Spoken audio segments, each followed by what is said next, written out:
to hear some experiences I had with Srila Prabhupada in 1973, 4, all the way up to 77. And so, let me see how that works. Here's actually the first picture that I saw of Srila Prabhupada. I flew into the airport the day before Amsterdam, and so at that time in European Union there was still immigration from country to country.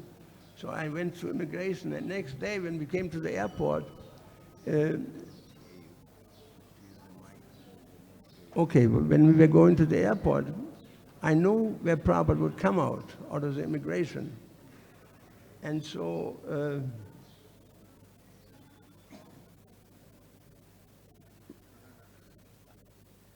can you not plug my computer in?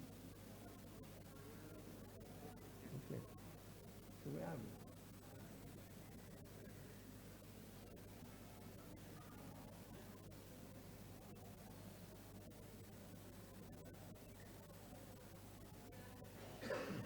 Plug my computer. I don't get it.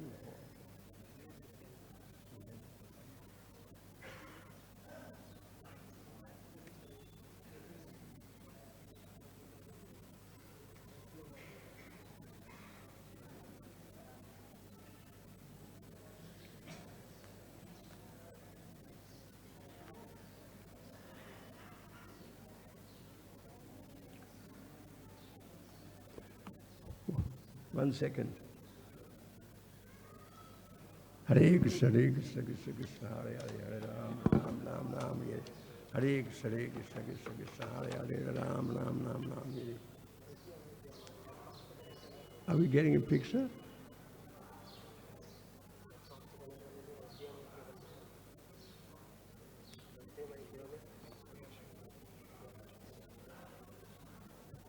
That's a regular video form.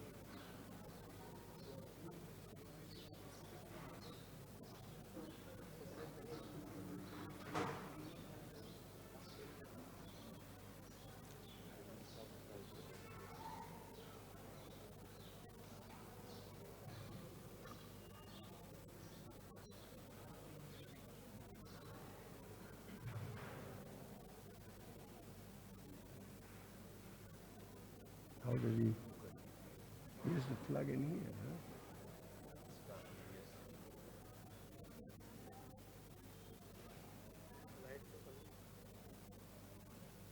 I have to move from here. Okay, we are back. This is a very poor picture. And I saw Prabhupada came out of the immigration. All the devotees were down there at the conveyor belt. And I rushed upstairs in my youthful enthusiasm. I was 25 by then. And so I saw Prabhupada, and I lifted up my camera, and he waved. So that picture is just between me and Prabhupada. There's nobody else there. This is my first Prabhupada moment. He smiled and waved. And he passed by. I was surprised he was quite small, actually. Prabhupada was not a big head, didn't have a big body. Big head, but not a big body. And he passed by, and I cried, and I had all kinds of contradicting, contradicting emotions going through my mind within minutes. I flat on the ground, and I knew this is my spiritual master. And the amazing thing is, Srila Prabhupada, his English was Indian English. Like he would talk about birds. There are many birds in the sky. What is it, bird? I didn't know. Bird means bird, right? And so even before I went to the airport, I listened to one particular tape. I understood something, maybe 50%, 60% I could understand. And then when Prabhupada in the airport gave this conference to his interview to some interviewers, I was surprised I could understand every single word. And I went back to the tape after Prabhupada arrived in the temple and listened again to the same tape. I could understand every single word. And from that moment, I understood every single word Prabhupada said. There was some magic there. It was amazing. I couldn't believe it. I could all of a sudden understand everything he said. Now let's see. So here is Prabhupada, and Professor Durkheim is a very famous Zen Buddhist in Germany. from a very noble family, aristocratic family. He used to be the ambassador for Germany in Japan. Very intelligent man. Very intelligent man. He was the same age as Prabhupada. I introduced him to Prabhupada, and you see me here in the middle of this picture. This is my previous edition of Pirthu Das. So here are more morning walks. Prabhupada is there, Manida in the back, Hansa on the, I'm in the middle. There's a red gamsha around my head. It was ecstatic to be with Prabhupada in person, unbelievable. And I will tell you a whole bunch of experiences. Like, for example, one time we were on a morning walk, and Srila Prabhupada, here's my cane. Here's my cane.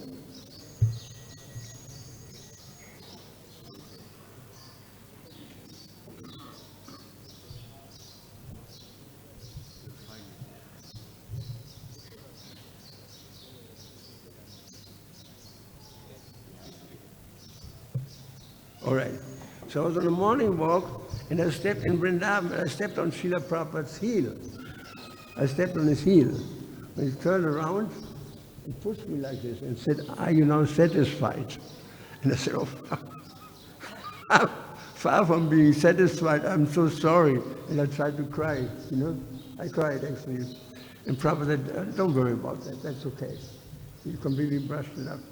And then he said, "When you're going back to Germany?" I said, "Tomorrow morning, Srila Prabhupada." He said, "You can't do that." I said, "Why not?" He said, "Change your ticket and at least stay for 3 weeks." And then he said, he gave me an invitation. He looked at, there was a tree, flowery tree, the magnolia tree, I think it was. And he said, "Just enjoy the spiritual atmosphere." So from that day, I have a license to enjoy the spiritual atmosphere in Vrindavan. It was very sweet, the exchange. When he was giving class under the tree and I was sitting there and he made eye contact. And so by the end, when we left, in the middle of night, the servant, myself and one other godbrother, one servant sat on the steps of Prabhupada's house. And he said, "Where are you going in the middle of night?" I said, "We have to go to the airport, to Germany." He said, "But how did you get blessings of Prabhupada?" I said, "No. But in the middle of night, it's 1 o'clock. He said, "But Prabhupada doesn't sleep. You can go inside. He's just resting." So we went inside and Prabhupada said, "Somebody's coming." I remember, "Somebody's coming?" He said, "Yes, Srila Prabhupada." "Who is there?" He said, "This is Pirthu Das." And so he said, and then he said, "Srila Prabhupada, we're leaving for Germany right now. We have a plane in Calcutta in the morning. And we want to thank you very much for the kindness to have us stay longer." And he said, "Please accept my blessings." He was lying in bed like this, and spoke without emotion. So Prabhupada is well known that he hardly slept. He hardly slept. He was working 24 hours, 7 days in a week. Very hard work. Prabhupada worked very hard. You should not misunderstand, He was living in Radha Temple way before he went to the West. And he was, it was winter and Prabhupada had fever. He had high fever. He was lying on a straw mat, straw mat that you can roll together. In India, they have these straw mats, this thin. He was lying on the straw mat and 2 godbrothers came to him and said, "You have to get a bed. Otherwise you die, you have high fever, you have to have a bed." And Prabhupada said, "I won't do that." He said, "Why not?" He said, "Because I want to use every paisa for book distribution." Think about that, every paisa for book distribution. And this is why this temple is here, or this is why such a huge movement has started all over the world, because Prabhupada performed incredible tapasya. He pleased Krishna. Srila Bhaktisiddhanta transferred a huge amount of pious credits to Srila Prabhupada, probably more to than anybody else. And Prabhupada used these credits and preached all over the world. And it was difficult. Particularly in America, it was very difficult.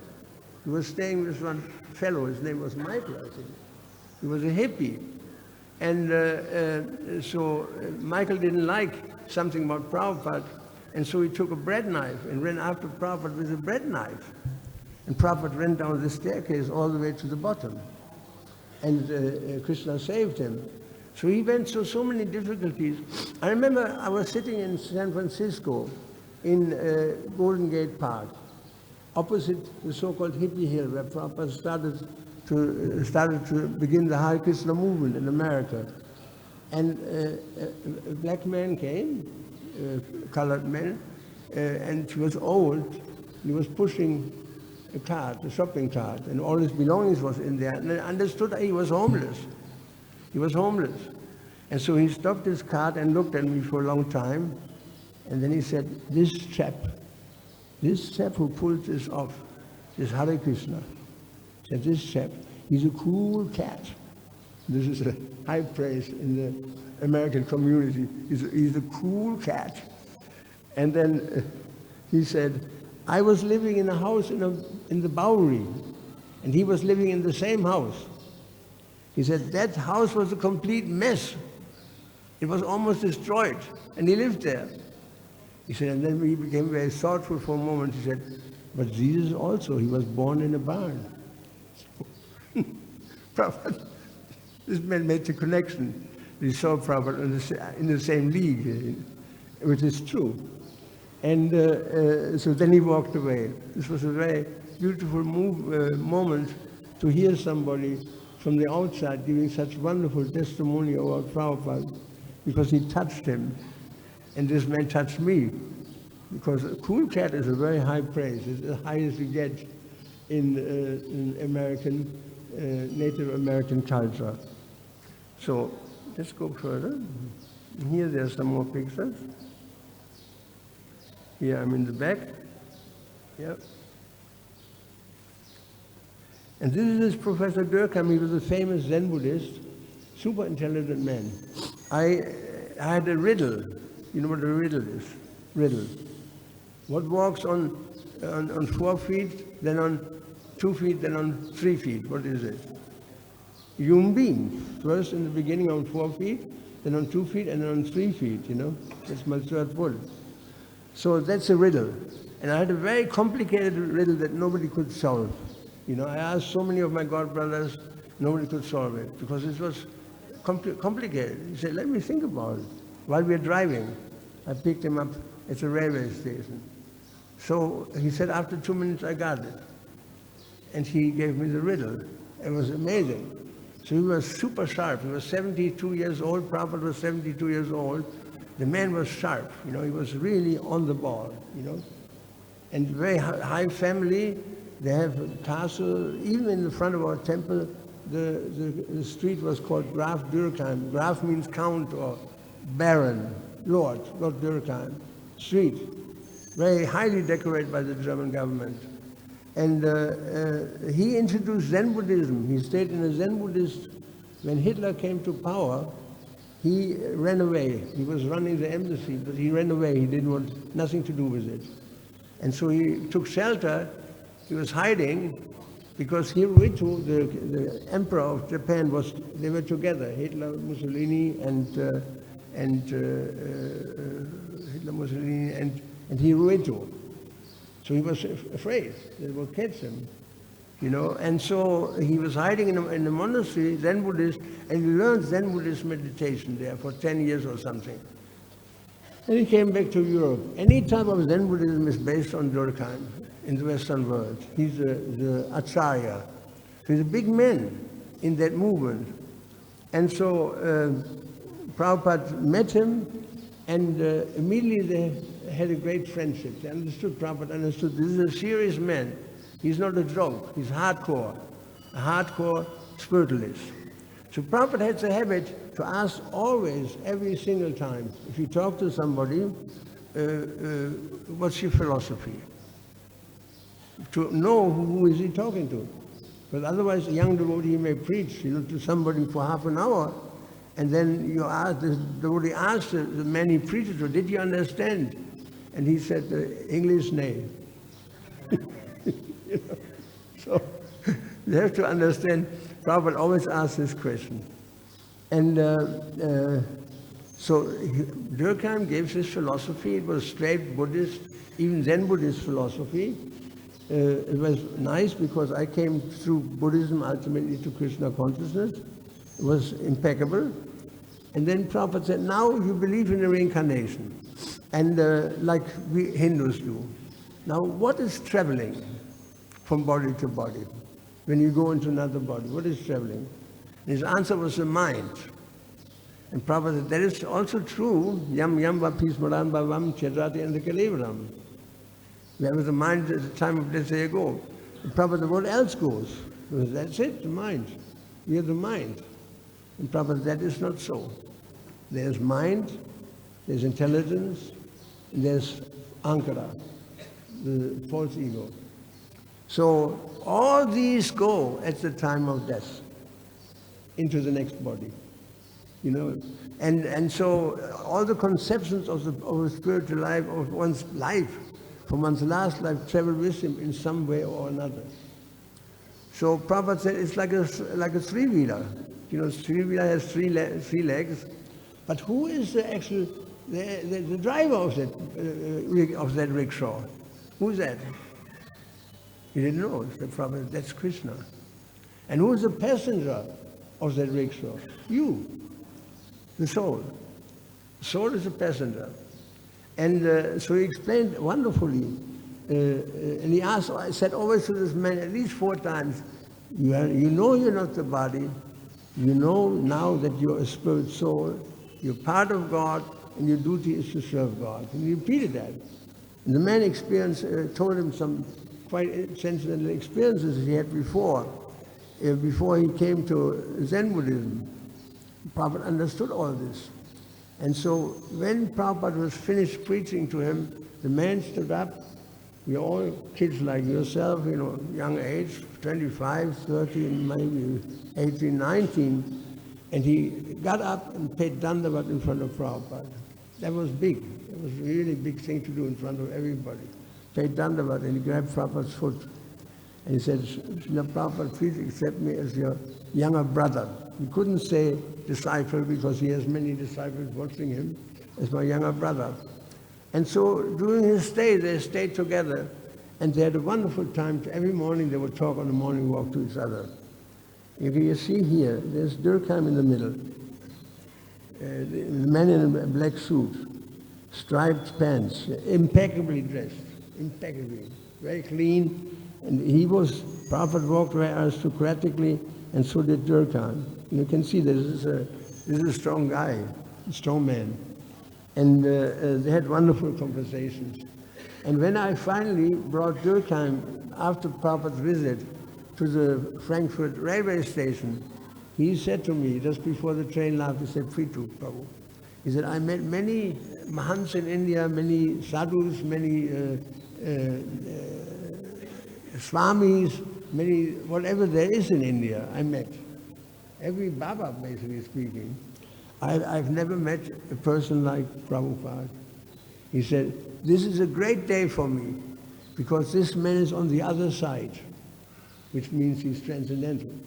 Er sagte, ist durch. It means he pierced to the other side, he's transcendental.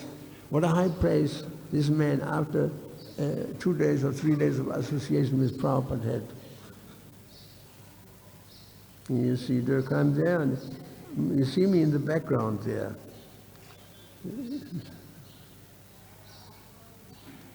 It was wonderful. We heard the conversation. It was really intricate. Next, Prabhupada met this priest there in black. You see this priest? Catholic priest. He's a monk. He's a monk.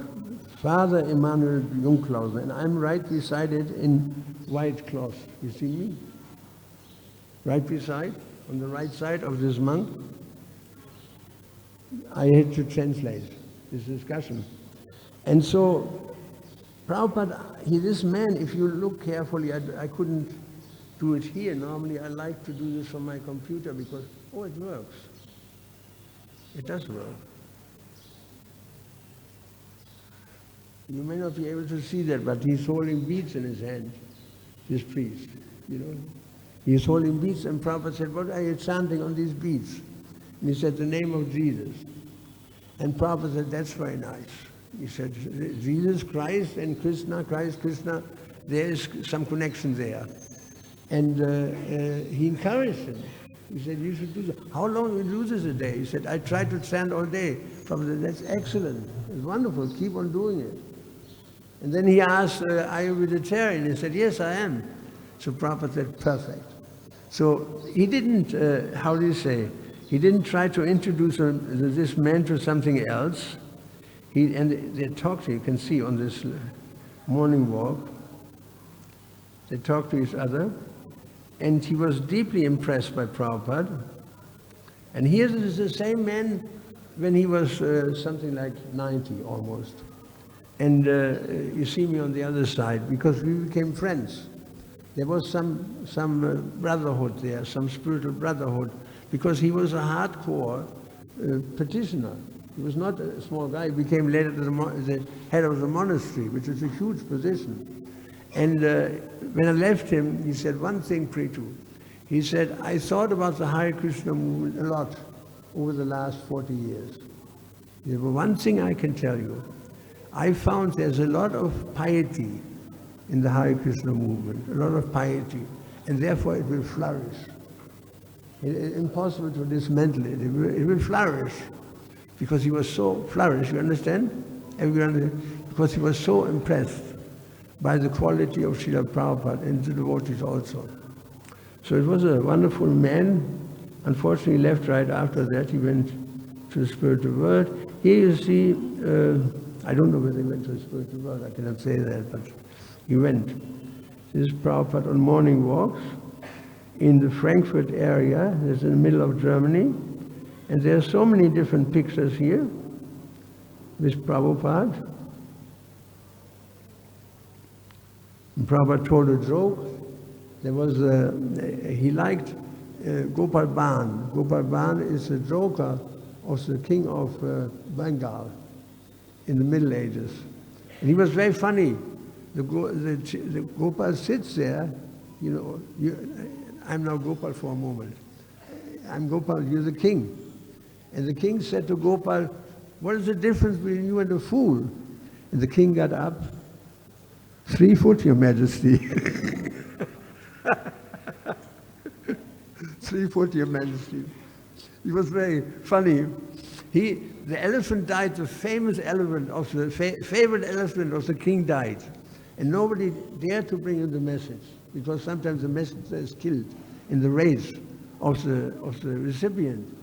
And they went to Gopal and said, Gopal, you can do it. He said, it's very dangerous. You have to give me money. He said, all right, we give you how much you want. Something like whatever lakhs. I have no idea. So he took that money and went to the king. He said, my king, your elephant, the favorite elephant. What happened? No, nothing. He's lying down very peacefully, but he's not breathing. So then the king could understand that he was dead. He's not breathing. So Prabhupada likes this Gopal Bhavan very much. There are many stories, and this is just the breaking point of this story. Prabhupada laughs to the fullest heart's desire. And this is a typical morning walk. There, I'm on the Prabhupada in the middle, and I'm on the right side, you see, in white. You can recognize me? Can you see that? Okay. It was wonderful. Prabhupada talked about so many nice things on these morning walks. And here's actually a picture when Prabhupada was in France. We had this cortege, what is it? Palanquin. And you see me left of Prabhupada. See that? I was the brahmachari at that time. Can you see that? On the left? Yeah? Everybody can see that? Okay. So this, when Prabhupada came to Paris, he was very tired. He came from a transatlantic flight from America. So he came to this place, New Mayapur, which is a farm. Beautiful castle, beautiful, absolutely gorgeous. And so he was very tired, but he took a bath and gave the lecture.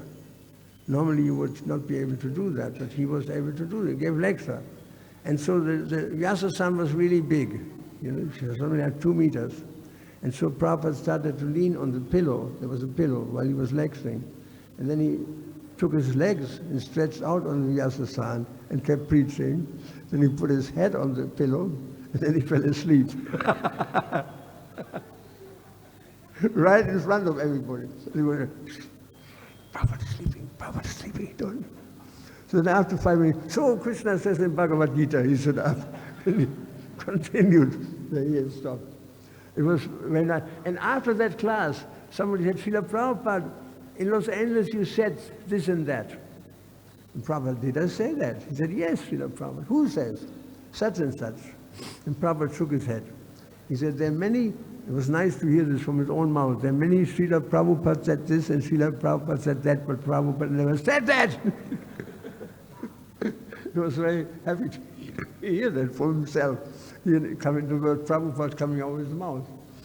And so these are some experiences. We went to, when was that? We went to park, Tuileries, Jardin de Luxembourg in Paris, a very famous park. And there was an initiation supposed to happen. And then Prabhupada talked, and then he finished his talk and got up and left to the car, and we were all perplexed. And then within 5 minutes, enormous rainfall fell. I mean, everybody was running for cover. Prabhupada could see that, it's just about to happen. And so he didn't lecture. And Prabhupada, many times, he would not always lecture. There was one situation in Amsterdam, and it was in the heydays of the hippie days. I mean, many people are bizarre. I mean, you should understand, like every society is somewhat segregated. You have intellectual people, you have money people, you have managers, and you have Sudras. And so Prabhupada was interested to speak to the intelligent class. And so he also picked, when he preached to the hippie communities, he preached to the intelligent classes. There's one situation, he went to Morning Star community. In this community, everybody was naked. Nobody had anything on his, not a stitch of clothes on his body. And Prabhupada came in there, we saw 400 people sitting there, men, women, all naked. he laughed, and people said, Prabhu, Swami, why are you laughing? He said, this is an extraordinary assembly, he said. So then, after the meeting, after he spoke, 4 people came with him. Should I say who it was? Yeah? Ramakrishna Goswami, Vishnujan Swami, Subhal Swami, and Zaitiyata. They came. These are the most intelligent people of this whole crew. They all became devotees, and became huge devotees.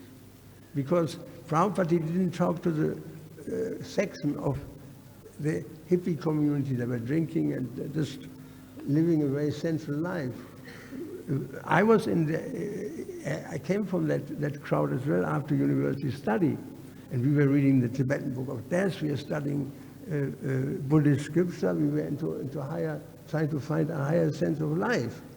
And these are the people that later became devotees. They were no small guys, they were really people who had high interest in spiritual life. And so in Amsterdam, there was a situation that nobody was there when Prabhupada came. And so I went out and called. There was a huge place of about 3,000 people were gathering, all young people. And so I went out there, a Swami has arrived from India. They will be singing and dancing and free food. Come immediately, we have to go right now. And so a whole bunch of people got up and followed into this hall, beautiful hall. And so Prabhupada started singing, and he looked over his spectacles, and then he started laughing, because the people, it was wild. Somebody had this type of hair, somebody had red hair, blue hair, somebody had topless or whatever. I mean, somebody had some animal on his arm, a snake around his neck. I mean, the whole regalia of eccentrics was in front of Prabhupada. So Prabhupada started laughing, and I was sitting there together with Hansadutta. And Prabhupada said, these people are useless. He said, just feed prasadam, give them prasadam, have Hare, have kirtan. I'm going. He got up and left. You know, because he could understand these people are not receptive. They were drugged up to the gills. They were drugged. You know, no use. You know. So he preached in America also. You never hear Prabhupada preaching in the normal school. Never. There's not one lecture. But he went one university after the other. One university after, only university preaching he did, practically speaking. And he told us in Germany, unless you get university students to come to this movement, he said, you won't have leadership. He said, they can do a lot of work, you know. And so you see in India also, we have many, many students in this movement. The temple president of Mangala told me in Mayapur last year that during the COVID, we could not go out of the temple. It was impossible. Nobody could visit us. So with some IT friends, he was from Kanpur University. I knew him 40 years because I preached there in Kanpur 40 years ago. And he said that we designed a very nice professional Bhagavad-gita study course. And he said after 3 weeks, advertising it on TikTok and Facebook and whatever is there, you know, we advertised, Telegram, it was all over the place. After 3 weeks, we had 3,000 people, students. He said, now after 3 years, I have 880,000 students taking this course in Tamil Nadu, Kerala, and Karnataka. 800, by now he must have more than 1 million. And Prabhupada told us, he said, long time when he was still in America, he told one devotee, Mahamsa Prabhu, he was traveling with him, he said, I want to, now in the West I've done my work, I want to go back to India. And Mahamsa said, why you want to do that? He said, India is gigantic. It's a sleeping giant. He said, it's a sleeping, and you see this, you know, it's a sleeping giant. Outpacing everything we have in the West, no doubt about it. Because it is Lord Chaitanya's desire. He said, anybody who's born in India, he should preach all over the world. That's your mission right there. He said that. Because you see, in India, everybody knows if you suffer, it is your karma. Right? You get back. Whatever you give, you get back. If you cause cruelty, you get cruelty in your next life. Everybody knows that. Not in the West. Consequently, Western society always is attacking because they have no sense of Dharma. You never have seen in India attacking another country for no reason, like and exploiting another country, going in there and robbing and stealing and pilfering. The Muslim invasion was there, the British, you know. I saw a little graphic design that in 200, 300 years ago, India was the richest country in the world. Why is that so? Because they follow Dharma. Goddess of fortune showers flowers, showers help to them. Because that high sense of Dharma means opulence. And then the invaders came, and gradually I saw the graph about Britain.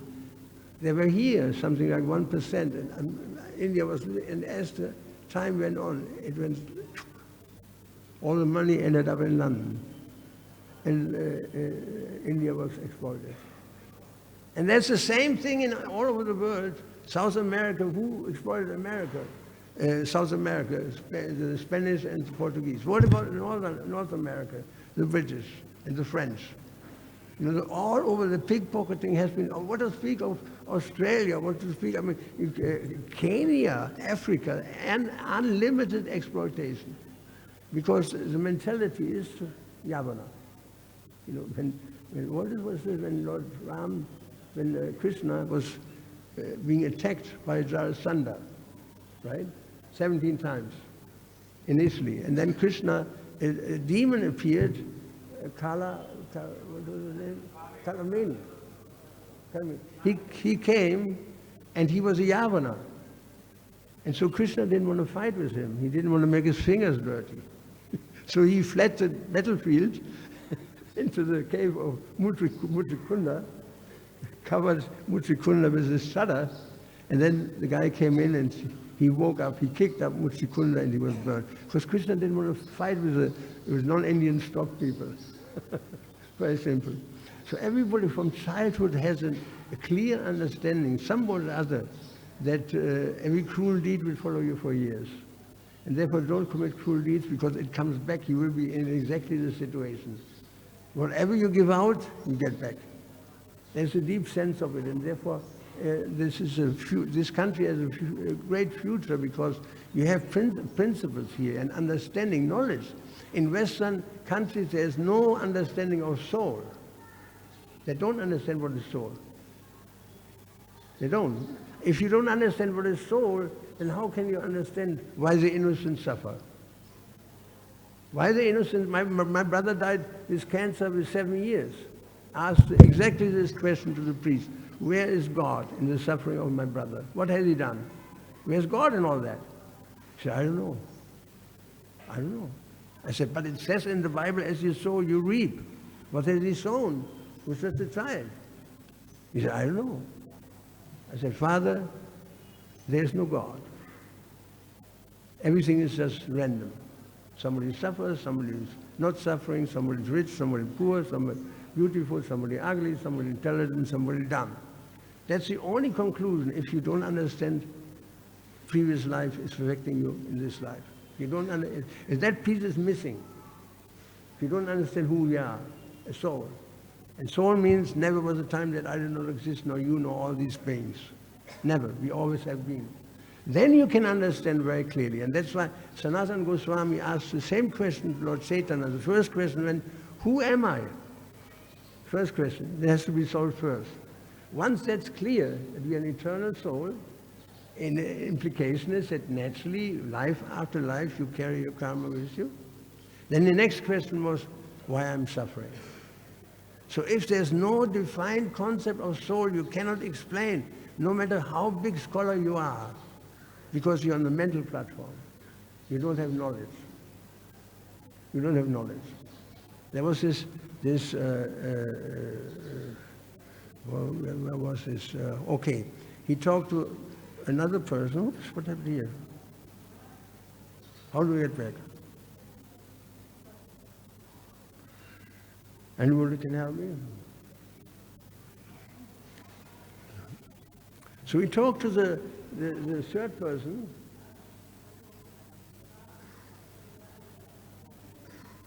Coming back to our conversation.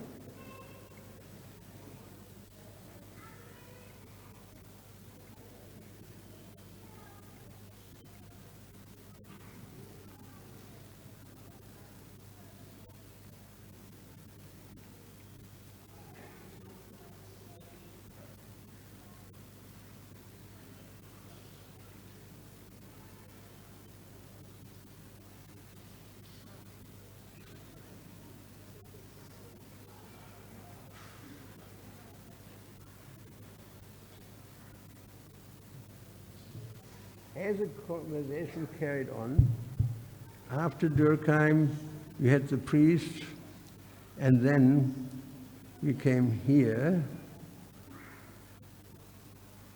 there. And you see there is this man sitting in a suit on the right side, right? That is a professor of Porsche, 2 PhD, a Jesuit, a Catholic.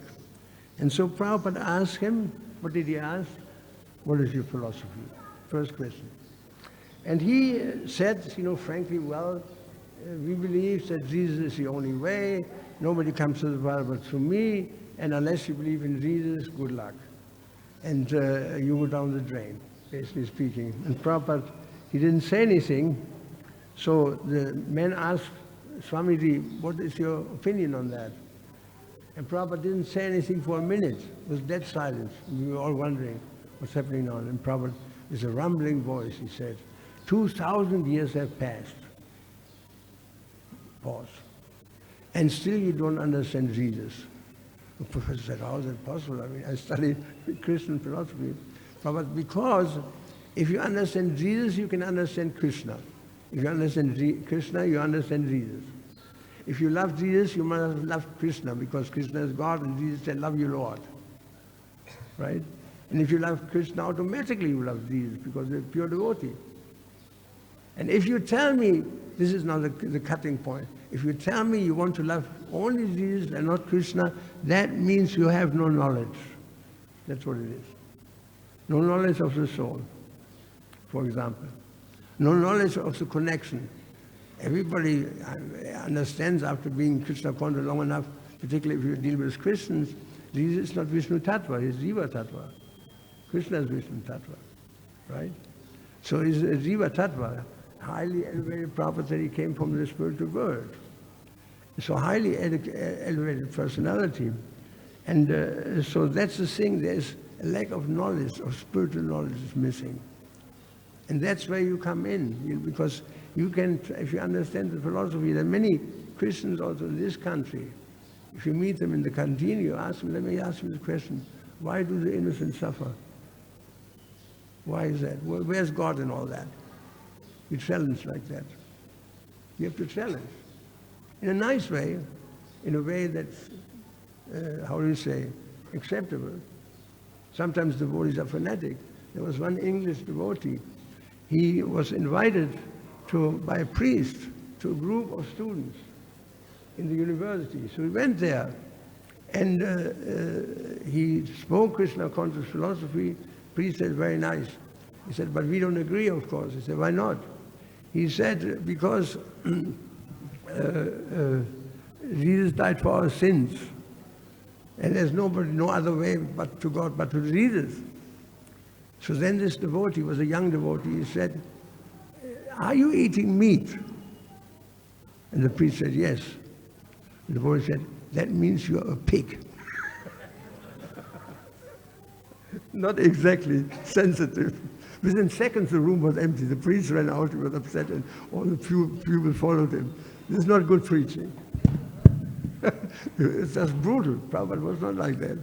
Should be very sensitive.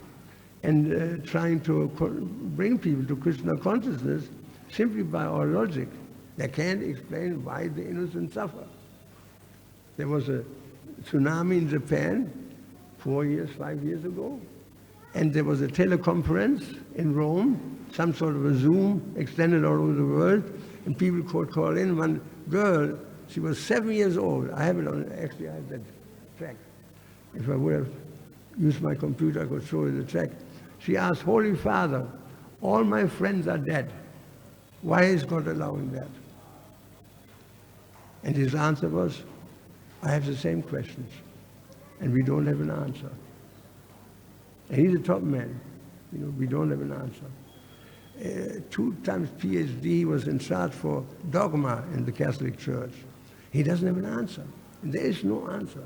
If you don't accept the eternality of the soul, you cannot explain why that some children are born deformed or starving to death. How do you explain that? How do you explain to my children that not a blade of grass can move without God's sanction? Okay, if somebody dies as a child, this is God's hand in it? How can it be?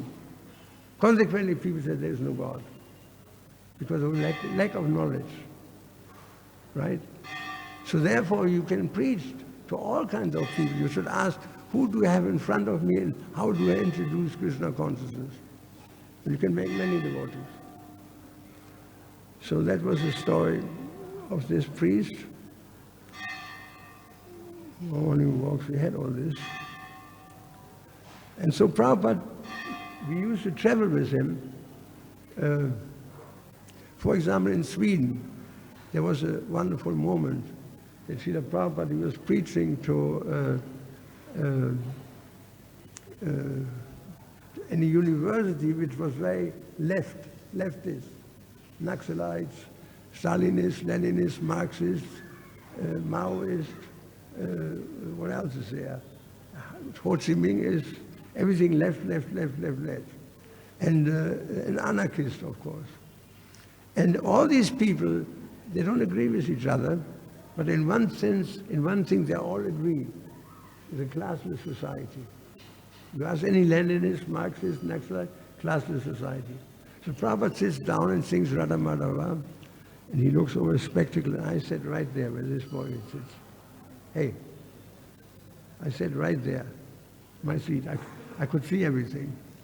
So Prabhupada said, so, Chatuvanamara system, guna, karma, vibhagasa, there are 4 classes of men. People were in shock. And somebody would tell them something like that. They didn't expect something, somebody who preaches against the core of their belief.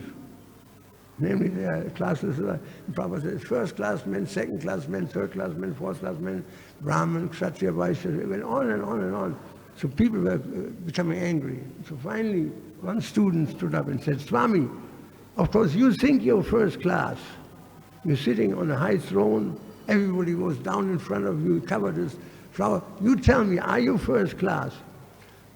I became so angry, I was about to jump up and give him a swing, I was so upset. Knock his teeth out. So Prabhupada said, no, you completely misunderstand me. He was silent in the room. Then Prabhupada said, actually, you should understand I'm 5th class. People were shocked when he said that. He said then, he added, and he became emotional. He said, because I'm the servant of everyone. And so 2 big tears came down his cheek. It was a very wonderful moment to see that. And Prabhupada, he was no doubt he was the best, more than 1st class. At the same time, he said, I'm just 5th class. But I'm the servant of everyone. That was the quality of Srila Prabhupada, Deeply realized person, more humble than a blade of grass probably could be at the same time. And there are many stories along this line that Srila Prabhupada presented himself as a simple man. We had one time an engagement in Bad Homburg. Our temple was in a castle. It was owned by the Rothschild family. That's one of the richest families in the world, the Rothschild. And I talked to Lady Rothschild to let us have this place. She agreed. And so when Prabhupada arrived, we had a lecture for Prabhupada in a very high-class hotel, 7-star, 1st class. And I looked into, when we arrived in the parking lot, there were Rolls Royce there, there were big Mercedes there, Jaguar was there. I mean, top classes, Ferrari even I saw, So these people were very top class. There was no question of even young people. They were all people who were with money, big time. And so when we came into the hall, there was a huge Vyasasan there on the stage. And Prabhupada, I heard him saying, he said, you take that seat out. And Hansa said, why, Prabhupada? We built it for you. He said, take that seat out. They took the seat out and put a chair there, and people were wondering. And then Prabhupada came and sat on the chair, and people immediately applauded because they appreciated that he didn't want to sit in a high seat in front of them. He gave them some respect. Immediately applauded. And we were very happy with hearing Prabhupada's voice explaining Krishna philosophy. So Prabhupada was like that. He was very sensitive to how people would come across. He was very concerned with even in our movement, with the mood of devotees.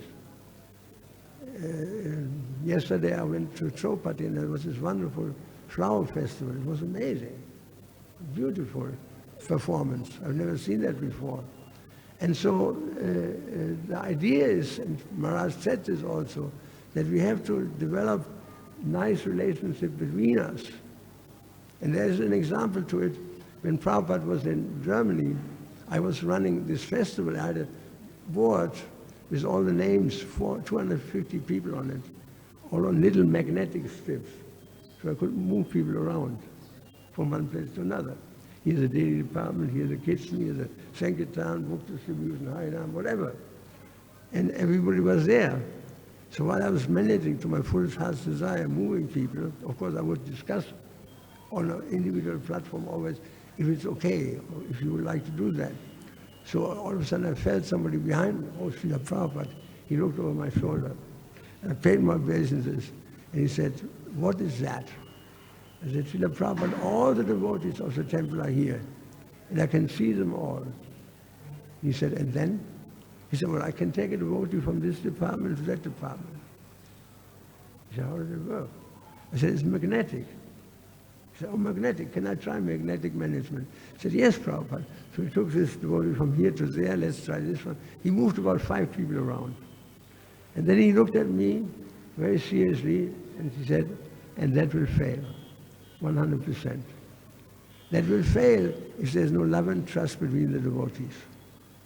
That's what he said. It will fail. It's not a matter of management. It's a matter of we have to develop nice relationships among each other. Very important. Based on seva. We have to develop relationship based on seva. You know, so that we should have the most wonderful relationships together in this movement. That's very important. That's the grease. Grease, the oil. If you have a truck, you put this red kind of, you pump this red kind of jelly stuff into the joints. It's called grease. So love and trust is the grease of this movement. It keeps everybody inside and keeps everybody happy and keeps everybody from going away. Because his friends are here. You know, I mean, think about one thing. That, remember the does anybody remember anybody from kindergarten? When you went to kindergarten? I remember. What about primary school? Who remembers friends in primary school? Anybody? You went to primary school, isn't it? You remember anybody from there? I do. Anyway, then secondary school, ultimately high school. You remember anybody from high school? Lift your finger. And then even university. You're gone. Do you remember them? Most of them are gone. But you are here. Because you left everybody behind. That's the fact. You know, nobody comes with a whole pack of people to the temple and joins the Hare Krishna movement. Maybe your brother joins. Or your parents are Krishna conscious enough. But normally we come alone. In the West particularly, I have not one single friend of mine, I remember many of them, they all went astray. Completely deluded by the materiality. So it's very special if somebody comes actually and stays in the Hare Krishna movement. That's very special. It's not ordinary. A person who is in this movement is what Bhagavan, Brahmana, Brahmini, Kona, Bhagavan Jiva, the fortunate soul, very fortunate, to sit here in front of Gornitai and Krishna Balaram, not Krishna Balaram,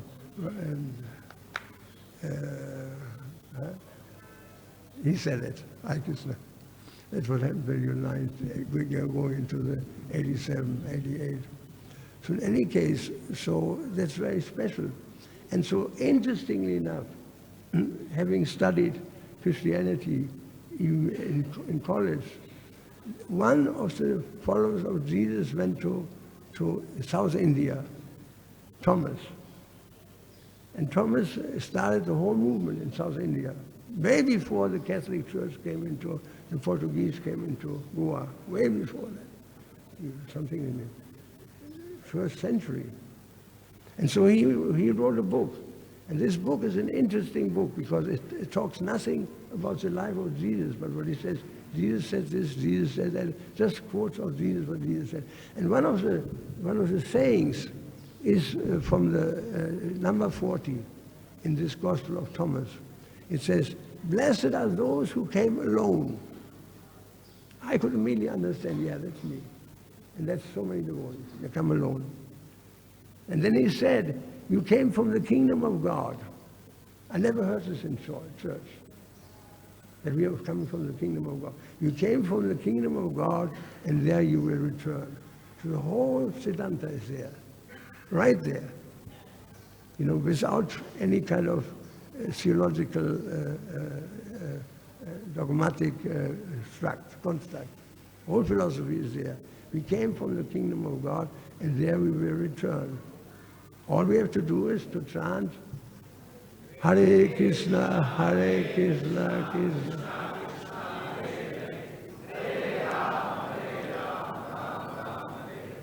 When Prabhupada was in Vrindavan, there was one lady there.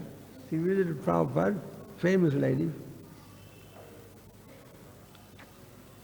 from America, Alice Coltrane. She's a musician, jazz musician. She went to Prabhupada and said, Swamiji, I have so many problems.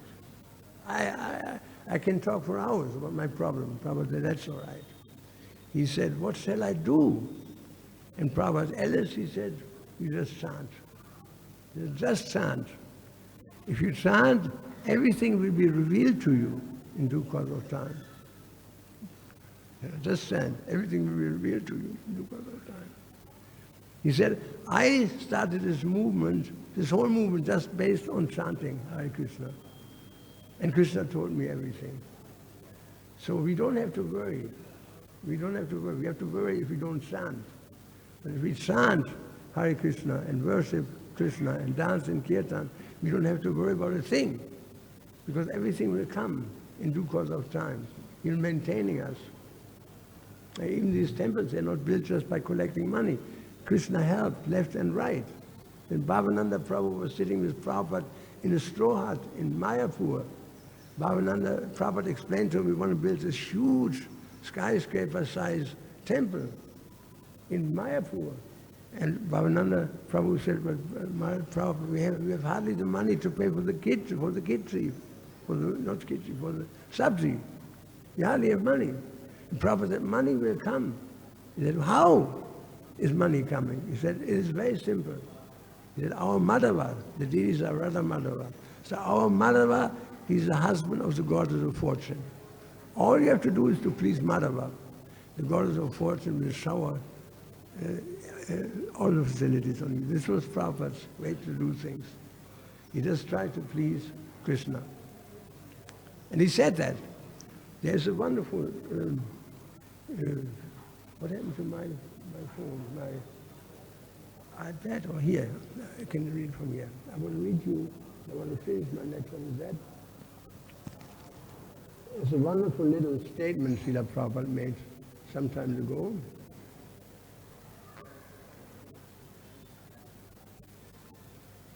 Where is that?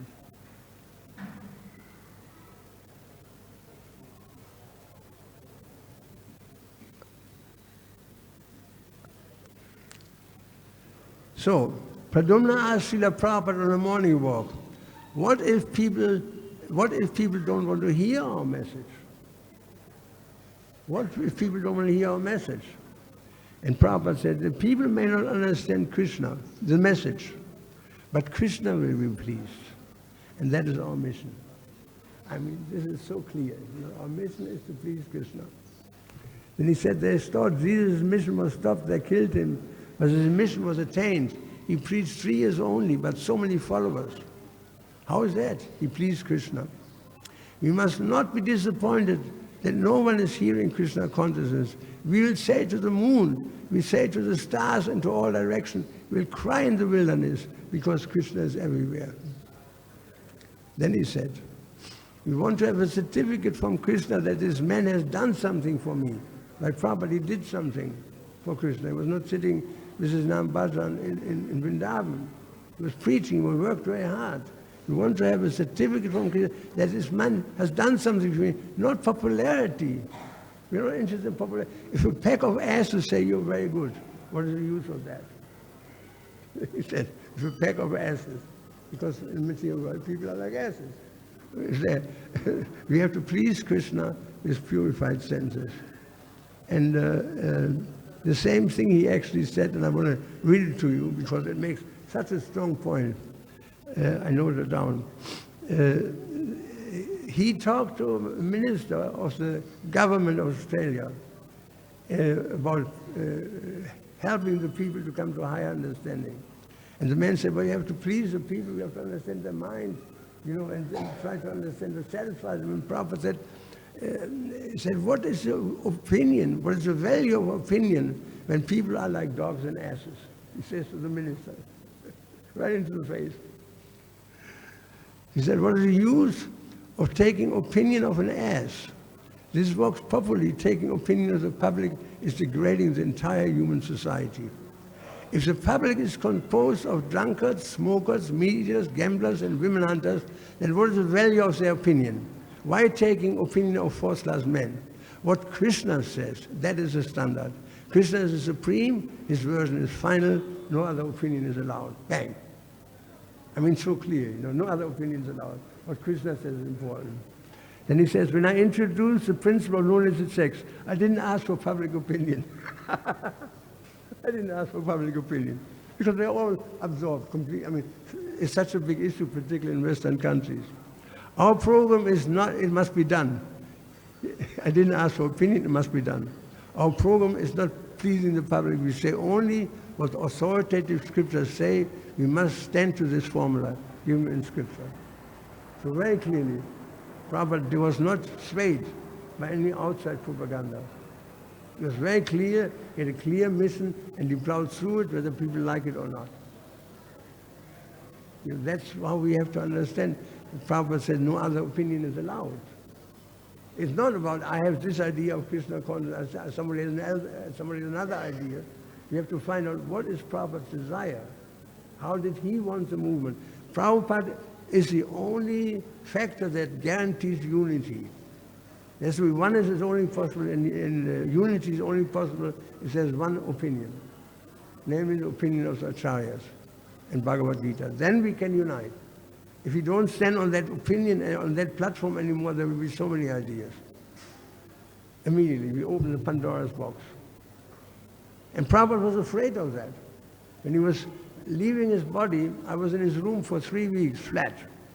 And 2 days before he left the body, he lifted up his hand very peacefully, and, he asked for medicine. And his servant gave him medicine, and Prabhupada said, did you close the bottle? Because Prabhupada was a medical man, he opened the bottle, takes a pill out and closes the bottle. Otherwise he knocks the bottle over, right, with his elbow. Oh, Srila Prabhupada, I forgot. And then Prabhupada said, that is your disease, he said, all of you. You know how to open bottles, you don't know how to close them. You start so many new things, and you don't see the consequences. This is a whole Western civilization in a nutshell. The oceans are polluted, the rivers are polluted, the bodies are polluted, the food are polluted, the air, everything is completely ruined by opening bottles. Let's try this one, let's try that one. Nuclear bombs. Albert Einstein had no idea when he developed the formula of relativity that it would be reversed and turned into the nuclear bomb. He had no idea. You don't see the consequences. You know how to open a bottle, but you don't see the consequences. That's the whole malaise of Western society. They cannot listen. They cannot listen, We have to learn to hear, like Prabhupada said. And then he said, you don't know how, you know how to live, he said, but you don't know how to die. And then he informed Yaruba to make this film, the final lesson. This is the sequence how that developed actually, that discussion. And he showed us up to the end. Minutes before he was leaving the body, the last thing Prabhupada said on this planet, he lifted out his hand very peacefully. And he said, it took him quite some time to say that because he was already, he was dying. And so he said, everything moving and non-moving, there's nothing but Krishna. That this consciousness is called Krishna consciousness. Shortly after that, he said, Hare Krishna. He got only up to the Krishna. By now, he was already in the spiritual world. It was wonderful, such a glorious departure. People, when they die, they speak all kinds of things. Prabhupada told us one time there was a man in Calcutta, and the last words were paneer. He said, paneer, and he died. Last words. And so the last words of Srila Prabhupada were Hare Krishna. And one who sees me everywhere, he says everything you see is Krishna. One who sees me everywhere and sees everything in me, I'm never lost, and he's never lost to me. That's the conclusion. Bahunam Brahmanamante Jnanam Palati Vasudeva Salamiti. That Krishna is everything. And I have read in one of Prabhupada's purpose, I really now finish the class, he said that actually in the ultimate analysis, there is only Krishna. There's only one living being. Only one living being. And we are just his expansions. expansion of the same one living being. There's only one living being, actually. That's Krishna. I never heard this in church. I never heard this anywhere else. To hear such a radical statement. There's only God. And we are all his parts and parcels. I thank you very much. Thank you very much for listening. I wish you all the best in your life. Chant Hare Krishna. Stick to it. You have to stick to this. That's the main thing. One time we had a meeting in Germany and some of us older devotees were sitting on the dais, and one devotee asked, how come after 50 years you're still here? What is the secret? And so I said, the secret is simple. We are here because we never left. And that's the simple truth. You have to stick to it. That's the thing. If you stick to it, it will be successful. If you go away, you won't make it. You need the association of the devotees, need the darshan of the deities, need to hear classes, need to read Prabhupada's books. You have to chant Hare Krishna mantra, and your life will be successful. Therefore, we chant in gratitude to Srila Prabhupada, Hare Krishna, Krishna Krishna, Hare Hare. Hare Ram, Ram Ram, Hare. He told me personally on a morning walk, one morning walk. He said, I created you good fortune. I heard it himself, myself, from his own voice. I created you good fortune. Everybody's good fortune. I'm as fortunate as everybody else in this room. We have to practice Krishna consciousness and feed the plant of devotional life, and then everybody will go back to Godhead. Nobody is deprived. Don't think that Prabhupada is not here. I had a dream right after Prabhupada left his body. And Prabhupada told us dreams after my departure are important. And so Prabhupada appeared in a dream one night after he left. And he said, they think that I'm dead. It was a very loosened form. They think that I'm dead. And that's a fact. People think Prabhupada is dead. Because when the cat is away, the mice will play. All kinds of things will happen. You see? And then our Chandramoli Maharaj, he reported he's reading Prabhupada's books every day intensively for 2 hours, 3 hours. And I asked him personally, can I talk about it in public? He said, you should. It's not about me, it's about Prabhupada. So he was reading, and then the atmosphere changed. He was looking up for a moment, and then Prabhupada's voice came in and continued reading. He was reading loud, and then Prabhupada continued reading for about 5 minutes from Bhagavatam. This is just 3-4 years ago. So Prabhupada is well and alive. He's right there. He's always in our reach. We can pray to him.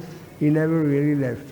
One who reasons ill, he reasons ill who thinks that Vaishnava died while he's living still in sound. Srila Prabhupada ki jai, Srila Prabhupada ki jai, Srila Prabhupada ki jai. Go Premananda. Hare Krishna, Krishna Krishna, Hare Hare. Hare Ram, Ram Ram, Hare Hare. Hare Krishna, Krishna Krishna, Hare Hare. Hare Ram, Ram Hare Hare. Hare Krishna, Krishna Krishna. Srila Prabhupada ki jai, Srila Prabhupada ki jai. Go Premananda.